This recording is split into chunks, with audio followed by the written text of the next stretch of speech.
ইতিহাসের সবচেয়ে বড় জুয়াটি খেলতে বেইজিংয়ের মাটিতে পা রেখেছিলেন হোয়াইট হাউসের মাস্টারমাইন্ড ডোনাল্ড ট্রাম্প।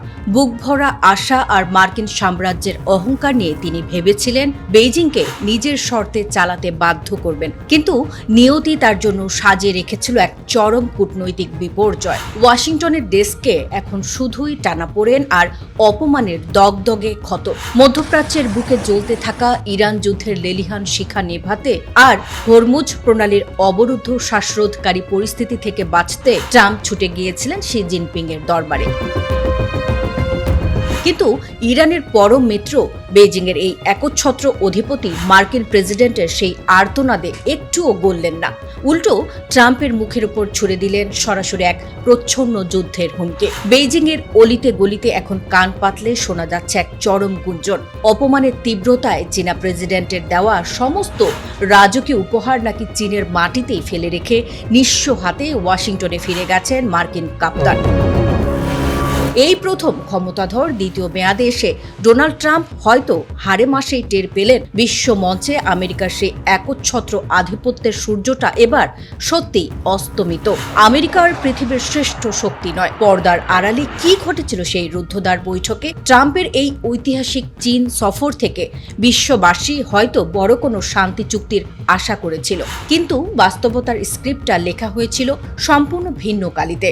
গুটি কয়েক সাধারণ বাণিজ্যিক লেনদেন ছাড়া ইরান যুদ্ধের মতো জ্বলন্ত আগ্নেয়গিরি শান্ত করার কোনো ফর্মুলাই বের করতে পারলেন না এই দুই বিশ্ব নেতা। ট্রাম্পের গলার সুরে এখন পরাজয়ের পর চরম হতাশার সুর। তিনি নিজেই স্বীকার করেছেন, ইরানকে নিয়ে আমেরিকার ধৈর্যের শেষ সীমাটুকু পার হয়ে গেছে। হবেই না কেন?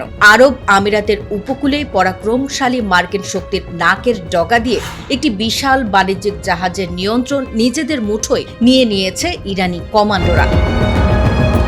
জিনপিং এর স্পষ্ট বার্তা, তাইওয়ান হলো চীনের অস্তিত্বের মূল ভিত্তি, এমন এক রেড লাইন যা অতিক্রম করলে দুই দেশের সম্পর্ক চিরতরে ধ্বংস হয়ে যাবে। হলিউডের কোনো মহাযুদ্ধের সিনেমার মতোই বিশ্ব মঞ্চে এখন সাইরেন বাজছে। শি জিনপিং এর সেই কঠিন বার্তার পর এটা দিনের আলোর মতোই পরিষ্কার। প্রশান্ত মহাসাগরের বুকে আরও একটা বিধ্বংসী যুদ্ধ এখন স্রেফ সময়ের ব্যাপার মাত্র।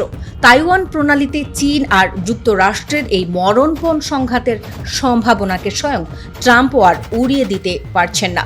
যদিও ৯,৫০০ মাইল দূরের এই সম্ভাব্য যুদ্ধক্ষেত্র নিয়ে এখনই পূর্ণ শক্তিতে ঝাঁপিয়ে পড়তে নারাজ ওয়াশিংটন, কিন্তু তাইওয়ানের আকাশ থেকে ইতিমধ্যে ভেসে আসছে এক ভয়াবহ অশনি সংকেত। দেশটির পররাষ্ট্রমন্ত্রী খোদ স্বীকার করেছেন, এই অঞ্চলের সামরিক ঝুঁকি এখন আকাশচুম্বে। ট্রাম্প এবং জিনপিং ঘন্টার পর ঘন্টা ব্যয় করেছেন হরমুজ প্রণালীকে সচল করার উপায় খুঁজতে। বৈশ্বিক বাণিজ্যের এই লাইফলাইন সচল করতে দুই নেতারই হয়তো স্বার্থ আছে, কিন্তু যুদ্ধবিরতির চূড়ান্ত মুহূর্তে গিয়ে চীন তার রহস্যময় অনীহা প্রকাশ করল। বেইজিংয়ের এই এক চালেই থমকে গেল আমেরিকার সমস্ত রণকৌশল। গত মাসেই যেখানে যুক্তরাষ্ট্র ও ইরানের মধ্যে এক ছদ্ম যুদ্ধবিরতি হয়েছিল, সেখানে ওয়াশিংটন নতুন চাল চেলে ইরানি বন্দরগুলোর চারপাশে এক অবৈধ নৌ অবরোধ তৈরি করে রেখেছে। শান্তির সমস্ত আলোচনা, সমস্ত টেবিল টক এখন ভেস্তে গেছে দুই পক্ষের অনমনীয় শর্তের বেড়াজালে। ট্রাম্প চেয়েছিলেন ইরানের পারমাণবিক কর্মসূচি পুরোপুরি স্তব্ধ করতে, তাদের সমৃদ্ধ ইউরেনিয়ামের বিশাল মজুদ নিজেদের জিম্মায় নিতে, কিন্তু তেহরান স্পষ্ট জানিয়ে দিয়েছে তারা নতজানু হবে না।